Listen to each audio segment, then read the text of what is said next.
భక్తుడైన దావీదు చేసిన ప్రార్థనను గురించి మనం ఆలోచన చేస్తూ ఉన్నాం. భక్తుడైన దావీదు దేవుని సన్నిధిలో ప్రార్థన చేస్తూ 25వ కీర్తన 16వ వచనంలో ఆయన ఏమంటాడంటే, నన్ను కరుణించమని ప్రార్థన చేస్తాడు. ప్రతి విశ్వాసి దేవుని సన్నిధిలో చేయవలసిన ప్రార్థనదే. దేవుని యొక్క కరుణను లేదా దేవుని యొక్క కృపను నీవు నేను మనందరము సంపాదించుకోవలసిన వారమై ఉన్నాం.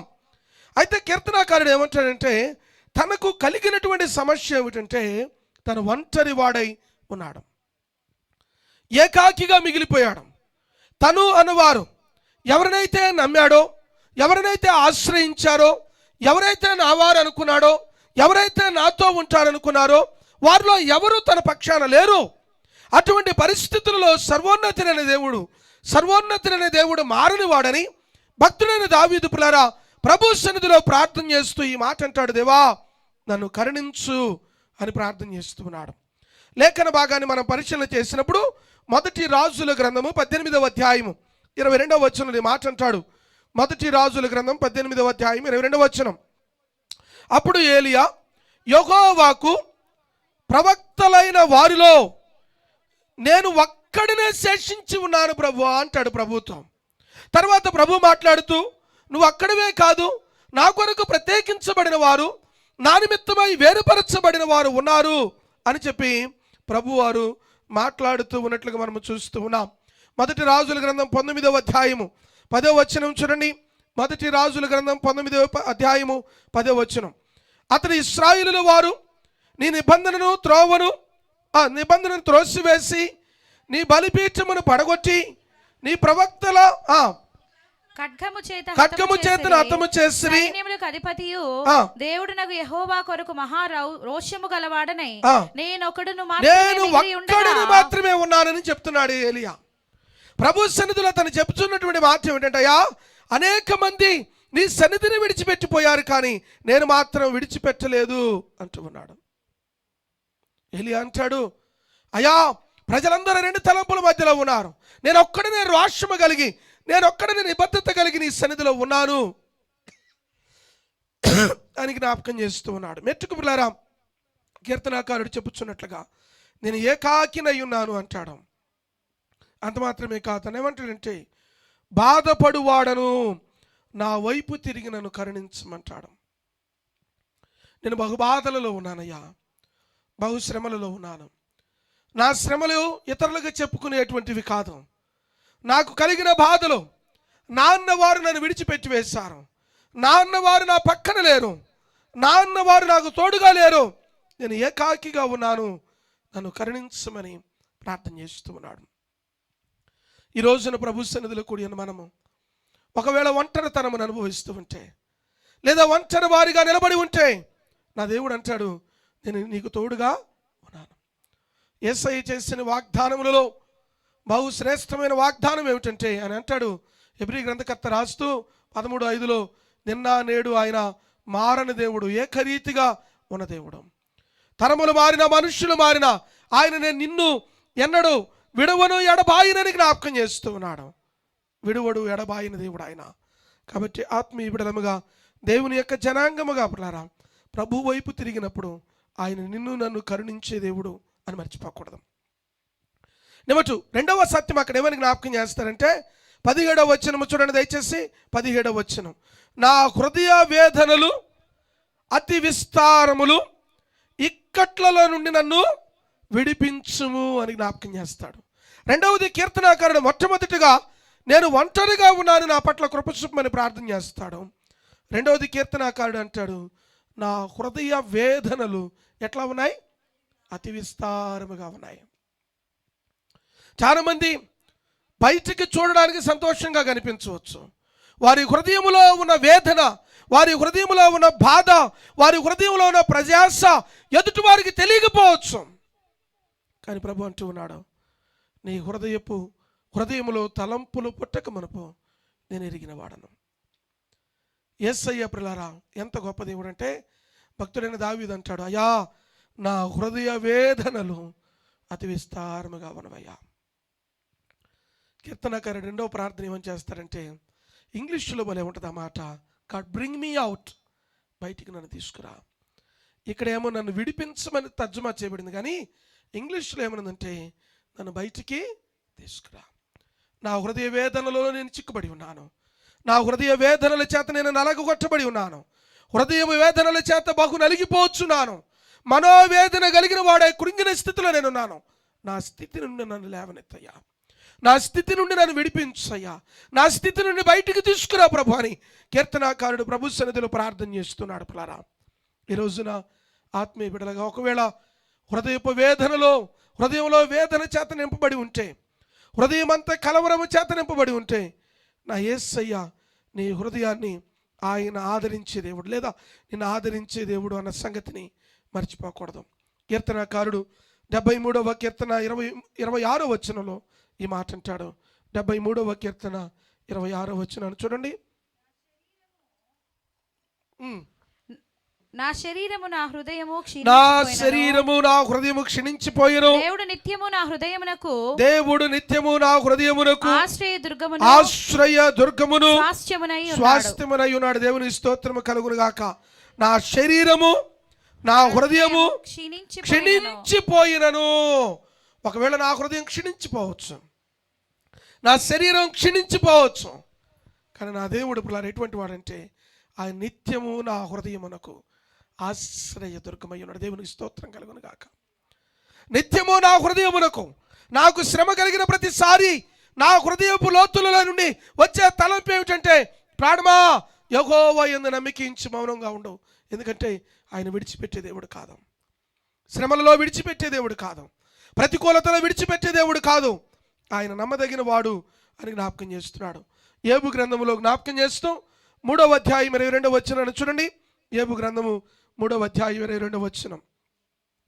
సమాధికి చేరినప్పుడు వారు హర్షించి బహుగా సంతోషించెదరు. మరుగుపడిన మార్గములు గల వానికిని దేవుడు చుట్టూ కంచె వేసిన వానికిని వెలుగు ఇయ్యబడనేలా భోజనమునకు మారుగా నాకు నిట్టూర్పు కలుగుచున్నది. నా మొరలు నీళ్ల వలె ప్రవహించుచున్నవి.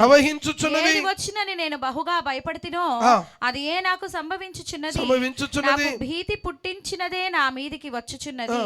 నాకు నెమ్మది లేదు, సుఖము లేదు, విశ్రాంతి లేదు, శ్రమయే సంభవించుచున్నది. సో కీర్తనాకారుడు తనకు కలిగిన ప్రయాసలన్నిటినీ జ్ఞాపకం చేస్తూ వేదనను వ్యక్తపరుస్తూ, ప్రత్యేకంగా యోబు గారు వేదనను వ్యక్తపరుస్తూ తర్వాత మాటలు అంటాడు, నా దేవుని యందు నేను నమ్మికించి ఉన్నాను అంటాడు. కీర్తనాకారుడు చెప్పినట్లుగా నా హృదయపు వేదనలు అతి విస్తారముగా ఉన్నాయ్యా, ఇక్కట్లు ఎక్కువైపోయాయి, ఇబ్బందులు ఎక్కువైపోయాయి, నన్ను విడిపించమని ప్రార్థన చేస్తూ ఉన్నాడు. ఇదే 25వ కీర్తనలో జ్ఞాపకం చేస్తూ 6-7 వచనాలను చూడండి. 6వ వచనం, యెహోవా నీ కరుణాతిశయములను జ్ఞాపకము చేసుకొనుము, నీ కృపాతిశయములను జ్ఞాపకం చేసుకొనుము. అవి పూర్వము నుండి ఉన్నవే గదా. నా బాల్య పాపములను నా అతిక్రమములను జ్ఞాపకము చేసుకొనకుము. యెహోవా నీ కృపను బట్టి నీ దయ చొప్పున నన్ను జ్ఞాపకములో ఉంచుకొనుము. చాలండి. మొట్టమొదటిగా కీర్తనాకారుడు అంటాడు, నన్ను కరుణించమంటాడు. ఎందుకు కరుణించాలయ్యా అంటే, నేను ఏకాకిగా ఉన్నానయ్యా, బాధపడుతూ ఉన్నానయ్యా, నా వైపు తిరగమంటూ ఉన్నాడు, నా వైపు తిరగమంటాడు. రెండవదిగా కీర్తనాకారుడు అంటాడు, నా హృదయపు వేదనలు ఎక్కువగా ఉన్నాయ్యా, నన్ను విడిపించమంటాడు. ఇంగ్లీష్లో బ్రింగ్ మీ అవుట్, దానిలో నుండి నన్ను తీసుకొచ్చి ఆ స్థితిలో నుండి బయటికి తీసుకురా. బ్రింగ్ మీ అవుట్ అంటే వాస్తవానికి ఒక వ్యక్తి నీళ్లలో కొట్టుకొని పోతా ఉన్నాడు, ఆ నీళ్లలోనే ఉండి తనకు ఆక్సిజన్ అందించడం కాదు, కానీ ఆ నీళ్లలో నుండి ఆ వ్యక్తిని ఒడ్డుకి చేర్చడం. కీర్తనాకారుడు అదే కోరుకున్నాడు, అయ్యా ఇదిగో ఈ స్థితిలో నేనున్నాను, ఈ పరిస్థితిలో నేనున్నాను, అక్కడ నుండి నన్ను బయటికి తీసుకురా. నెంబర్ 3, 3వ సత్యాన్ని అక్కడే జ్ఞాపకం చేస్తాడు. 3వ వచనాన్ని చూడండి. నా బాధను నా వేదనను కనుగొనుము, నా పాపములన్నిటినీ క్షమించుము. 3వది కీర్తనాకారుడు ఏమని ప్రార్థన చేస్తున్నాడంటే, నా పాపాలు క్షమించమని ప్రార్థన చేస్తాడు. ఎందుకని క్షమించమని ప్రార్థన చేస్తున్నాడంటే, నా బాధను నా వేదనను నీవు కనుగొనుము. నాకు కొన్నిసార్లు కలిగిన బాధ నేను చేసుకున్నదే. శ్రమలు పిల్లరా ఇతరుల నుండి కలిగిన దానికంటే మన వేలుతో మన కంచిని ఒడుచుకున్నది ఎన్నో మార్లు ఉంటాయి. తెలిసి తెలియక అజ్ఞానముతో వేసిన అడుగులు, అజ్ఞానముతో మాట్లాడిన మాటలు, అజ్ఞానముతో పంచుకున్నటువంటి లేదా చెప్పుకున్నటువంటి మాటల ద్వారా అనేక మార్లు శ్రమలు కలుగుతాయి, అనేక మార్లు శ్రమలు కలుగుతాయి. కీర్తనాకారుడు అంటాడు, నన్ను, నా బాధను, వేదనను కనుగొనము. ఎందు నిమిత్తం నాలో బాధ కలుగుతుందో, ఎందు నిమిత్తం నాలో వేదన కలుగుతుందో దాన్ని నువ్వు కనుగొనయ్యా, పరీక్షించు. Search my heart. ఈ బాధకు కారణం ఏమిటో, ఈ శ్రమకు కారణం ఏమిటో, లేకపోతే ఈ కలిగిన ప్రతికూలతకు కారణం ఏమిటో నువ్వు కనుగొనయ్యా. పరిష్కారం నాకు దొరకట్లే, కానీ నువ్వు పరిష్కారం కనుగొనగలిగిన దేవుడవయ్యా, నీ కృపను దయచేయమని కీర్తనాకారుడు ప్రత్యేకంగా ప్రభు సన్నిధిలో ప్రార్థన చేస్తూ ఉన్నాడు. కీర్తనాకారుడు ఏమని ప్రార్థన చేస్తారంటే, అయ్యా నన్ను క్షమించు. మొట్టమొదటిగానేమో నన్ను కరుణించమంటూ ఉన్నాడు. రెండవది నన్ను విడిపించమని ప్రార్థన చేస్తున్నాడు.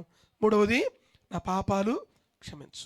ఈరోజు ప్రభు సన్నిధిలో కూడిన మనందరం కూడా ఒకవేళ దేవునికి ఆయాసకరమైన మార్గాలు మన జీవితంలో ఒకవేళ ఉంటే ప్రభుని అడుగుదా, యేసయ్యా నా దోషాలను క్షమించయ్యా, నా బలహీనతలను క్షమించయ్యా, నా దోషముల నుండి నన్ను విడిపించమని ప్రభు సన్నిధిలో ప్రార్థన చేయాలి. దేవుని సన్నిధిలో నా దేవుడు క్షమించే దేవుడు. ప్లారా కీర్తనాకారుడు దావీదు క్షమించమని 51వ కీర్తన రాస్తాడు. అయ్యా నీ కృప చొప్పున నన్ను కరుణించమని ప్రార్థన చేస్తూ ఉన్నాడు. ఈ రోజున ఆత్మీయులముగా దేవుని యొక్క బిడలముగా ప్రభు యొక్క సన్నిధిలో ఆయన కృప చొప్పున మనల్ని కరుణించే దేవుడు కాబట్టి, మన అతిక్రమముల నుండి మనల్ని ఆయన విడిపించే దేవుడు కాబట్టి ఆయన సన్నిధిలో క్షమాపణ అడుగుదాం. ఆయన క్షమించే దేవుడు అయి ఉన్నాడు. ఎట్టి ఘోర పాపములో ఉన్న వ్యక్తినైనా, ఏ స్థితిలో ఉన్న వ్యక్తి అయినా ప్రభు యొద్దకు వస్తే నీ నా పాపాలను యేసయ్య క్షమిస్తాడు. చాలామంది అనుకుంటారు, ఫలానా పాపాన్ని దేవుడు క్షమించగలడా అంటే, యేసయ్య దగ్గర పరిష్కారము కానటువంటి పాపం ఏది లేదు. అది ఎంత ఘోర పాపమైనా, ఎంత భయంకరమైన పాపమైనా నా యేసయ్య నీ నా పాపముల నుండి ఆయన నన్ను విడిపించే దేవుడు అని జ్ఞాపకం చేస్తున్నాడు. 103వ కీర్తన 3వ వచనం అంటాడు, ఆయన నీ దోషములన్నిటినీ క్షమించువాడు, నీ సంకటములను ఆయన కుదుర్చువాడు అని జ్ఞాపకం చేస్తున్నాడు. 130వ కీర్తన 4వ వచనం అంటాడు, ఆయనను జనులను యందు భయభక్తులు నిలుపునట్లు నీ యొద్ద క్షమాపణ దొరుకును అంటాడు. 130వ కీర్తన 4వ వచనములో ప్రభు యొద్ద ఏం దొరుకుతుంది? క్షమాపణ దొరుకుతుంది అని జ్ఞాపకం చేస్తున్నాడు. అపోస్తుల కార్యములు 13వ అధ్యాయము 38వ వచనంలో జ్ఞాపకం చేస్తూ అంటాడు. అపోస్తుల కార్యములు 13వ అధ్యాయం 38వ వచనంలో, కాబట్టి సహోదరులారా మీకు ఆయన ద్వారానే పాప క్షమాపణ ప్రచురమగుచున్నదనియు మీరు మోషే ధర్మశాస్త్రము వలన ఏ విషయంలో నీతిమంతులుగా తీర్చబడలేకపోతిరో. చాలండి, ఆయన ద్వారా మాత్రమే పాప క్షమాపణ కలుగుతుంది. మొదటి యోహాను 1వ అధ్యాయము 9వ వచనం అంటాడు, మీ పాపములను మీరు ఒప్పుకొనిన యెడల ఆయన నమ్మదగిన వాడు, నీతిమంతుడు గనుక నీ సమస్త దుర్నీతి నుండి ఆయన విడిపించి నిన్ను నన్ను ఆయన పవిత్రులుగా చేయును అని జ్ఞాపకం చేస్తున్నాడు. ప్రియ దేవుని బిడ్డలారా, ఈ ప్రత్యేకమైన సమయంలో నీ నా దోషములను ఆయన క్షమించగలిగిన దేవుడు. నెంబర్ 4, 4వ సత్యం 20వ వచనాన్ని చూడండి. 20వ వచనం, నేను నీ శరణుజొచ్చి ఉన్నాను, నన్ను సిగ్గుపడనీయకము, నా ప్రాణమును కాపాడము, నన్ను రక్షింపు. చాలండి. 4వ విషయం ఏమిటంటే, కీర్తనాకారుడు ఏమని ప్రార్థన చేస్తాడంటే, నన్ను సిగ్గుపడనీవకయ్యా. ఏ దేవుణ్ణి అయితే నమ్ముకొని ఆయన సన్నిధిలో నిత్యము ప్రార్థన చేస్తున్నారో, అనేక మంది మన వైపు చూసినప్పుడు ఏమమ్మా నువ్వు దేవుని సన్నిధిలో ప్రార్థన చేస్తావు, దేవుని సన్నిధిలో కనిపెడతావు, ఎప్పుడు ప్రార్థనని ప్రభుత్వం ఉంటావు, నీ జీవితం ఎందుకు ఇలాగుంది అని చెప్పి నన్ను బట్టి, నా స్థితిని బట్టి నీ నామానికి అవమానం రాకూడదయ్యా. అటు వారు ఎదుట నేను సిగ్గుపడకూడదు. నా దేవుడు సిగ్గుపడనిచ్చే దేవుడు కాదు ప్లారా. ఆయన సిగ్గుపడనివ్వడు. ఆయనను ఆశ్రయించిన వారిని ఆయన ఎన్నడూ విడిచిపెట్టడం. ఇవాళ రేపు ప్లారా, ఒకవేళ దేవుని సన్నిధిలో మనం ప్రార్థన చేసి మనం మరువచ్చాం, కానీ నా యేసయ్య మర్చిపోయే దేవుడు కాదు. ఈరోజు చేసిన ప్రార్థనను ఆయన జ్ఞాపకం చేసుకుంటాడు, సిగ్గుపడనివ్వడం. He will never put you into the shame. ఆయన ఎన్నడూ కూడా ప్లారా ఆయన సిగ్గుపడనివ్వడు అని జ్ఞాపకం చేస్తున్నాడు. రోమా పత్రికలు రాస్తూ 5వ అధ్యాయము 5వ వచనం మాట అంటాడు. రోమీయులకు రాసిన పత్రిక 5వ అధ్యాయము 5వ వచనం, ఎందుకనగా ఈ నిరీక్షణ మనల్ని ఏం చేయదు? ఏం చేయి చెప్పాలి ఏం చేయదు? సిగ్గుపరచు. ఏ నిరీక్షణ అది? నా యేసయ్య నన్ను విడిచిపెట్టే దేవుడు కాదు అన్న నిరీక్షణ. నా దేవుని మీద నాకున్నటువంటి నిరీక్షణ, నా దేవుడు విమోచకుడని ఆయన యందు నేను నిలిపిన గురి, ఆయన యందు ఉంచిన విశ్వాసం, ఈ నిరీక్షణ నన్ను ఎన్నడూ సిగ్గుపడనివ్వదు అని జ్ఞాపకం చేస్తూ ఉన్నాడు. ఈ రోజున ఒకవేళ దేవుని యొక్క సన్నిధిలో ఉన్న మనందరం కూడా ప్రభు సన్నిధిలో ఆయన సిగ్గుపడనివ్వడు అన్న సంగతిని జ్ఞాపకం చేసుకోవాలి. 22వ కీర్తన 5వ వచనం అంటాడు, 22వ కీర్తన 5వ వచనం, వారు నీకు మొరపెట్టి విడుదల నొందిరి, నీ యందు నమ్మకించి ఏమవలేదు, సిగ్గుపడకపోయిరి అని జ్ఞాపకం చేస్తున్నాడు. ప్రభు యందు నమ్మకించిన వారు ఎన్నడూ సిగ్గుపడరు అని జ్ఞాపకం చేస్తున్నాడు. ఈ రోజున ఆత్మీయ బిడ్డలుగా కీర్తనాకారుడు ప్రార్థన చేస్తాడు. మొట్టమొదటి ప్రార్థన ఏమిటి? నన్ను కరుణించమంటాడు. రెండవ ప్రార్థన ఏమిటి? నన్ను విడిపించమంటాడు. మూడవది నన్ను క్షమించమని ప్రార్థన చేస్తాడు. నాలుగవది నన్ను సిగ్గుపడనివ్వకు అంటాడు. నా ప్రాణాన్ని కాపాడి నన్ను రక్షించమని ప్రార్థన చేస్తాడు. కీర్తనాకారుడు చేసిన చివరి ప్రార్థన, దావీదు భక్తుడు చేసినటువంటి 5వ ప్రార్థన 21వ వచనంలో జ్ఞాపకం చేస్తాడు. నీ కొరకు నేను కనిపెట్టుకుని ఉన్నాను, యథార్థతయు నిర్దోషత్వమును నన్ను సంరక్షించునుగాక. దేవా, వారి బాధలన్నిటిలో నుండి ఇశ్రాయేలులను విమోచింపు. చాలండి. 21వ వచనంలో జ్ఞాపకం చేస్తూ కీర్తనాకారుడు సంరక్షణను గూర్చి జ్ఞాపకం చేస్తాడు. సంరక్షణను గూర్చి జ్ఞాపకం చేస్తాడు. నీ కొరకు నేను కనిపెట్టుచున్నాను, యథార్థతయు నిర్దోషత్వమును నన్ను సంరక్షించునుగాక అంటాడు. సంరక్షణను ఇంగ్లీష్లో ప్రిజర్వ్ మీ అంటాడు కీర్తనాకారుడు. దేవుడు నిన్ను, నన్ను, నీ కుటుంబమును, నా కుటుంబమును, మన కుటుంబములను ఆయన సంరక్షించే దేవుడు. ఆయన విడిచిపెట్టే దేవుడు కాదు పిల్లరా. ఆయన ఎన్నడూ విడిచిపెట్టే దేవుడు కాదు. ఈ రోజున ప్రభు సన్నిధిలో కూడిన మనందరం కూడా యేసయ్య సన్నిధిలో ప్రార్థన చేద్దాం. ఆయన సంరక్షణ, ఆయన కాపుదల, ఆయన యొక్క భద్రత మనకు అవసరము. ఆయన కాపుదల మన కుటుంబాలకు అవసరము. ఆయన యొక్క కాపుదల మన జీవితాలకు అవసరము. కాబట్టి ప్రభు సన్నిధిలో కీర్తనాకారుడు అంటాడు, ఆయన ఎరిగి ఉన్నాడు భక్తుడైన దావీదు, అయ్యా నా సమస్యకు పరిష్కారం నీ సన్నిధిలో దొరుకుతుంది. ఈ లోకంలో రాజుల యొద్ద పరిష్కారం దొరకపోవచ్చు, అధికారుల యొద్ద పరిష్కారం దొరకపోవచ్చు, జ్ఞానవంతుల యొద్ద పరిష్కారం దొరకపోవచ్చు, కొన్ని సమస్యలకు ధనము ద్వారా పరిష్కారం కలగకపోవచ్చు. బట్ కానీ నీ సన్నిధిలో సంపూర్ణమైనటువంటి పరిష్కారము దొరుకుతుందయ్యా. కాబట్టి కీర్తనాకారుని వలె ప్రభు సన్నిధిలో మనందరం ప్రార్థన చేద్దాం. ఏ హృదయ భారముతో దేవుని సన్నిధికి వచ్చావో, ఏ హృదయ భారముతో ఈరోజు దేవుని యొక్క వాక్యాన్ని వింటున్నావో, ఏ ప్రాంతము నుండి, ఏ పట్టణము నుండి ప్రభు యొక్క వాక్యాన్ని వింటూ ఉన్నావో, నీ ప్రార్థనను దేవుడు వింటాడు. ప్రార్థన చేసి నువ్వు మర్చిపోవచ్చేమో, నా యేసయ్య మర్చిపోవడం. నీ ప్రార్థన ప్రభు యొక్క సన్నిధిలో బంగారపు పాత్రలో దాచిపెట్టబడుతుంది. కాబట్టి ప్రభు సన్నిధిలో ఆసక్తి కలిగి ప్రార్థన చేద్దాం. ప్రభు యొద్ద నుండి జవాబు పొందుకుందాం. అట్టి కృప దేవుడు మనందరికీ అనుగ్రహించునుగాక. ప్రార్థన చేసుకుందాం. తలలు వంచి కళ్ళు మూసుకుందాం. ప్రభువానికి వందనాలు, స్తోత్రాలయ్యా. నీవు నిన్న నేడు ఏకరీతిగా ఉన్న దేవుడు అయ్యా. పరిశుద్ధుడు పరిశుద్ధుడు పరిశుద్ధుడు అని నిత్యము కోట్లాది దూతలతో కొనియాడబడుతున్న మహనీయుడు నీవే యేసయ్యా. నీకు స్తోత్రం. ఈ ప్రత్యేకమైన దినమున మీ సన్నిధిలో మేము తలలు వంచున్నాము తండ్రి. మీరు కనికరమును చూపించండి, కనికరమును చూపించండి, దీవించండి, దీవించండి తండ్రి. మీకు స్తోత్రమయ్యా.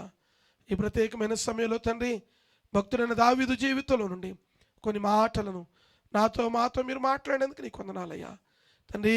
ఈ సమయంలో మేమందరం ప్రార్థనలో గడపబోతుండగా మాతోను మీరు మాట్లాడి మమ్మల్ని బలపరిచి మా హృదయాలు తెప్పరిల్ల చేసి రజా, తద్వారా మీ నామమునికే మీరు మహిమ, ఘనత, ప్రభావాలు పొందుకుంటారని నమ్ముతూ మరి ఒకసారి నీ సన్నిధికి కూడి వచ్చిన ప్రతి బిడ్డను బట్టి మీకే స్తోత్రము చెల్లిస్తూ యేసయ్య పేరట అడిగి వేడుకొనుచున్నాము తండ్రి. ఆమేన్, ఆమేన్.